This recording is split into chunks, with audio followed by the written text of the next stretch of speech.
This morning's reading comes from Luke chapter 8, verses 16 to 21. Luke chapter 8, 16 to 21. No one lights a lamp and hides it in a clay jar or puts it under a bed. Instead, they put it on a stand so that those who come in can see the light. For there is nothing hidden that will not be disclosed, and nothing concealed that will not be known or brought out into the open. Therefore, consider carefully how you listen. Whoever has will be given more. Whoever does not have, even what they think they have, will be taken from them. Now Jesus' mother and brothers came to see him, but they were not able to get near him because of the crowd. Someone told him, "Your mother and brothers are standing outside, wanting to see you." He replied, "My mother and brothers are those who hear God's word and put it into practice." This is the word of the Lord. Thanks be to God.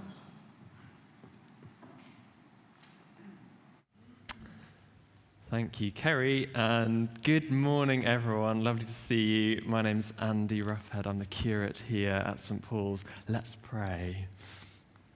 Father God, your word is a lamp to our feet and a light on our path.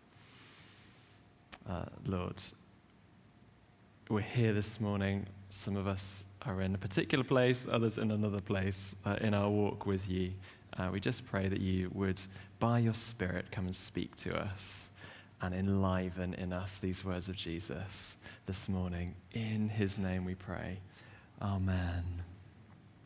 So as Jonathan said, we're continuing our journey through Luke's Gospel, and Jesus' ministry is in full swing by this point. We're seeing these amazing healings and teaching, and Jesus telling his parables, and all this stuff is going on.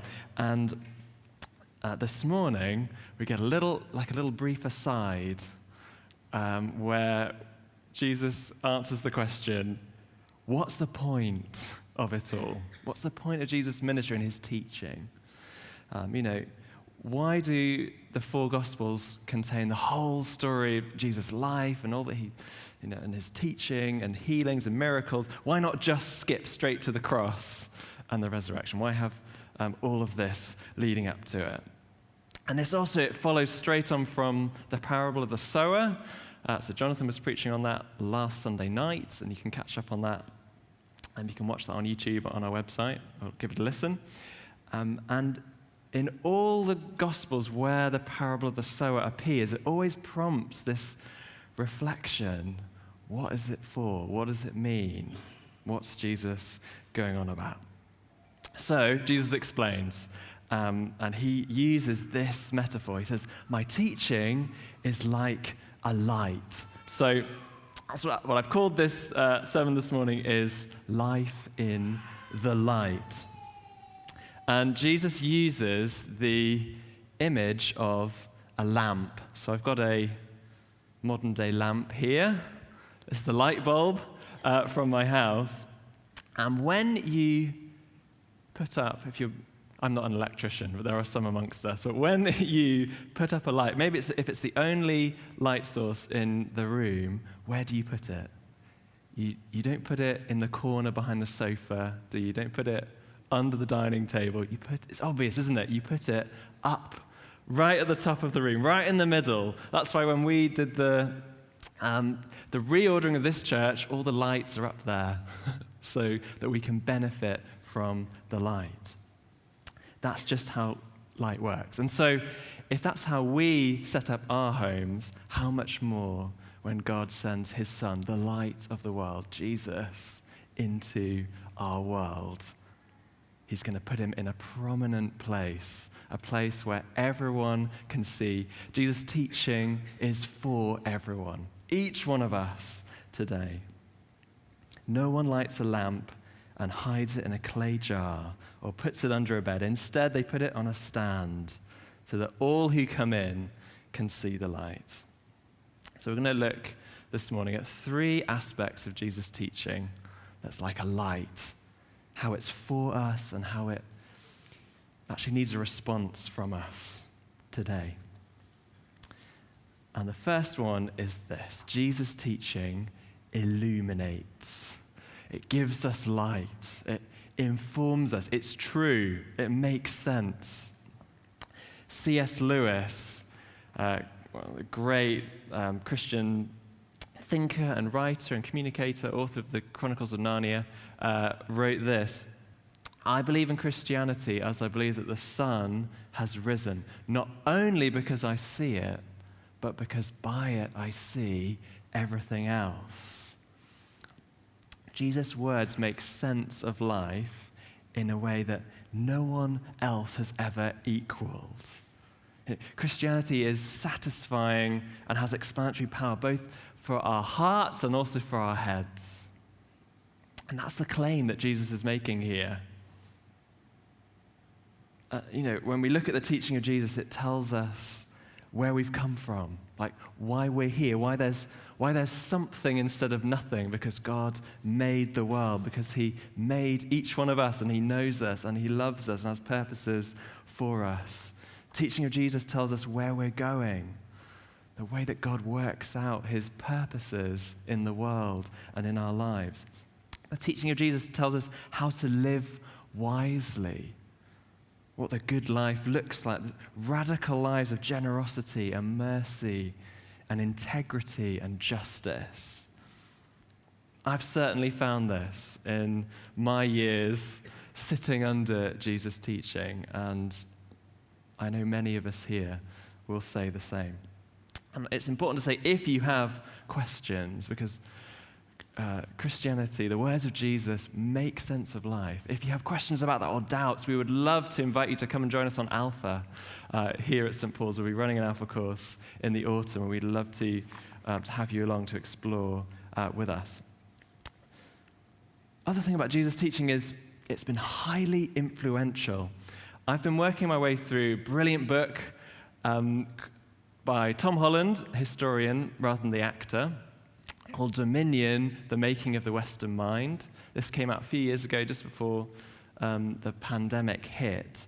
And it's a real doorstop, but also very readable at the same time. And Holland's argument is this: the influence of Jesus is so strong, particularly in the Western world, that even in our post-Christian cultural moment, where our culture is in many ways detaching from the Bible, and many people don't know who Jesus is or what the gospel is, what the good news is. Actually, we're still holding on to, we're so strongly influenced by it that we hold on to the outworkings of Jesus' teaching, and we just take them for granted.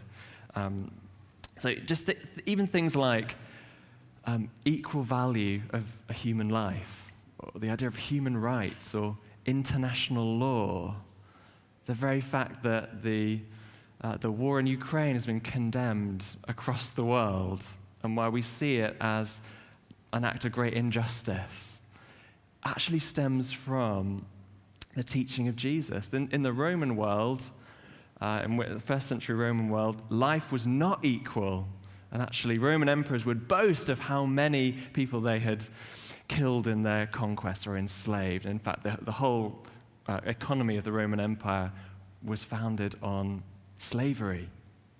So this was a complete depth charge, Jesus teaching that everyone is equal, equally loved by God. Tom Holland, in an interview, said this: Paul's letters, along with the four Gospels, are the most influential, impactful, revolutionary writings that have emerged from the ancient world. So Jesus' teaching illuminates, it enlightens us. Second, Jesus' teaching interrogates. Let's pick up in our passage at verse 17. Jesus said, "There's nothing hidden that will not be disclosed, and nothing concealed that will not be made known or brought out into the open. Therefore, consider carefully how you listen. Whoever has will be given more. Whoever does not have, even what they think they have, will be taken from them. Quite dramatic words of Jesus there. And there may be a little bit of deja vu going there, because these are similar words to what Jesus says when he tells the parable of the talents or the minas. This comes in Luke's gospel, it comes later. This is the story where Jesus tells it will be familiar to many of us. It tells a story, a landowner is going away on a trip and entrusts some of his servants with different amounts of money. So one gets 10 lots of money, 10 talents. One gets 5, one gets 1. And is told, make good use of these while I'm away, and when I come back, we'll see what you've done. And of course, the one with 10 has made it into another 10. He's doubled the money that's been entrusted to him. The other one has also doubled it. 5 has made another 5. And one of the servant that had the 1 talent of money just buried it in the ground. Thought, well, just try and keep this one safe, and that might be okay. And again, Jesus, the words he finishes that parable with, as the landowner comes back, honors the 2 who've made more, but then to the one who has 1 talent said, take that talent away from him, give it to the one with 10. For to everyone who has, more will be given, but as for the one who has nothing, even what they have will be taken away. And it's a slightly puzzling one at first. Be like, what? What's the dynamic going on there? This is the thing. Light interrogates. It shows what is there. It reveals. When you turn the lights on, you see things for what they really are. And if you had a particular view, I don't know, if you come down at night, you've heard a rustling downstairs at night, and you come down, you're like, what is it? Am I being burgled? Turn the light on. Oh no, it's nothing. It's, I don't know, something, a pot just fell over or something. You immediately, your theory is proven right or wrong, okay, when we turn the light on. And Jesus' teaching is the light being turned on. In the 16th century, there was a scientist, astronomer called Nicholas Copernicus, and he proposed a revolutionary new way of understanding. Oh, here's a nice fancy diagram for the scientist for understanding the way that the solar system worked. Up until then, the world had been, or the Western world had been operating on this idea of geocentrism, that the Earth is in the middle of the universe and everything goes around it. The sun goes around it, all the planets go around it. And of course, in order to make that model work, you've got the image on the right there of the diagram. You've got to draw some quite loopy different lines to make sense of everything. Copernicus proposed, actually, instead, that the Earth isn't at the center. The Earth rotates around the sun, as do the other planets. And this was super divisive. Some thought, great, this sounds good, and went along with it. Others, particularly a number in the church, opposed it and said, no, this is wrong. But here's the thing. Copernicus was onto something. I mean, he didn't get it completely perfect. Those people worked on it over the centuries since. But for those who clung on to geocentrism, actually, any kind of scientific knowledge they thought they had ended up kind of diminishing and being taken away. Whereas those who postured themselves towards reality actually then found that unlocked more and more understanding of the way the universe works. And now, we've got satellites that are going all around the solar system, etc. That's not possible if you cling on to the world of geocentrism. So I wonder if that helps us perhaps to understand a little bit of what Jesus is saying here. When we embrace his teaching, it's like, we see life for how it should be, how it could be. and you can get more and more understanding, more and more living in the life of God. But when we reject it, actually it's like we're going off into the dark. So light interrogates, it confirms, and occasionally it denounces our views. So to come to Jesus is to open ourselves up to being challenged by his teaching and corrected. So, light of Jesus illuminates, it interrogates, and thirdly and finally, and I'll close with this, the teaching of Jesus invites. It's attractive, it involves us. At the end of here in verse 19, we read, Jesus' mother and brothers came to see him, but they were not able to get near him because of the crowd. Someone told him, your mother and brothers are standing outside wanting to see you. Jesus replied, my mother and brothers are those who hear God's word and put it into practice. So not only is the teaching of Jesus true, and not only is it challenging, but it's also profoundly invitational. And to accept it and to seek to live it out, Jesus says it's like being part of the family of God, being part of his family, the family of God himself. You don't need to be a certain kind of person. You don't need to be highly educated. You don't need to have a Christian extended family. You certainly don't need to have everything worked out in your life, but rather to embrace the teaching of Jesus is to do life with him and to be called his family member. You know, when God has switched on the light, and it's not a kind of cold clinical laboratory, although that might feel like home for some of us. It's not it's not an alien landscape where we've got to try and survive. No, it's a family home where we get to live with Jesus. That's why Jesus' teaching we have here. It illuminates and interrogates in order to invite us into his family. So God has switched on the lights in Jesus. And the question for us is, will we live that life with him in the light? Let's pray. Heavenly Father, thank you so much for sending your son Jesus to be the light. Thank you for the words of his that we have in the Bible, in the Gospels, here in Luke's Gospel. Thank you for all that you've been teaching us and showing us and challenging us so far over the months that we've been spending in this book. Lord, would you help us, each one of us, to live in the light? For those of us for whom that's a scary prospect, and for whom perhaps we feel actually the light of Jesus, the words of Jesus, profoundly challenge us, maybe even frighten us.